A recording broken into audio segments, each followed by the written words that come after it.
ନିଜକୁ ଭୁଲନ୍ତୁ ନାହିଁ, ଆପଣ ବି ଗୁରୁତ୍ୱପୂର୍ଣ୍ଣ। ନମସ୍କାର ସାଙ୍ଗମାନେ, ଆପଣମାନଙ୍କୁ ସ୍ୱାଗତ କରୁଛି ମୋର ଏହି ଭିଡ଼ିଓକୁ।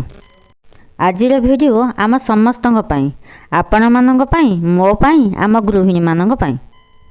ଜଣେ ମହିଳା ସମସ୍ତଙ୍କ ପାଇଁ ଅନେକ କିଛି କରନ୍ତି। ଘରର ଅନ୍ୟମାନଙ୍କ ଖୁସି ଭିତରେ ନିଜ ଖୁସି ଖୋଜିବାକୁ ଚେଷ୍ଟା କରନ୍ତି। କିନ୍ତୁ କେବେ ନିଜକୁ ପଚାରିଛନ୍ତି କି, ମୋ ପାଇଁ ମୁଁ କରୁଛି କ'ଣ? ଦିନର ବ୍ୟସ୍ତତା ଭିତରୁ ନିଜ ପାଇଁ ଟିକେ ସମୟ କାଢ଼ନ୍ତୁ। ନିଜ ପସନ୍ଦର କାମ କରନ୍ତୁ, ନୂଆ କିଛି ଶିଖିବାକୁ ଚେଷ୍ଟା କରନ୍ତୁ, ନିଜ ସ୍ୱପ୍ନକୁ ପୁଣି ଥରେ ମନେ ପକାନ୍ତୁ। ଘର ଓ ପରିବାରକୁ ସମୟ ଦିଅନ୍ତୁ, କିନ୍ତୁ ନିଜ ସ୍ୱପ୍ନ ପାଇଁ ମଧ୍ୟ କିଛି ସମୟ ରଖନ୍ତୁ। ଦେଖିବେ, ଆପଣଙ୍କର ଏହି ଛୋଟିଆ ପଦକ୍ଷେପ ଦିନେ ଆପଣଙ୍କୁ ଗୋଟେ ବଡ଼ ପରିଚୟ ନିଶ୍ଚୟ ଦେବ। ନିଜ ପାଇଁ ସମୟ କାଢ଼ନ୍ତୁ, କାରଣ ଆପଣଙ୍କ ସ୍ୱପ୍ନର ବି ବହୁତ ମୂଲ୍ୟ ଅଛି। ସବୁବେଳେ ମୋର ସମୟ ନାହିଁ କହି କହି ନିଜକୁ କେବେ ପଛକୁ ରଖନ୍ତୁ ନାହିଁ। ଦିନକୁ ଟିକିଏ ସମୟ ନିଜ ଭାବନା ପାଇଁ, ନିଜ ସ୍ୱପ୍ନ ପାଇଁ, ନିଜ ପ୍ରତିଭା ପାଇଁ। ନିଜକୁ ସମୟ ଦେବା ମାନେ ନିଜକୁ ଭଲ ପାଇବା।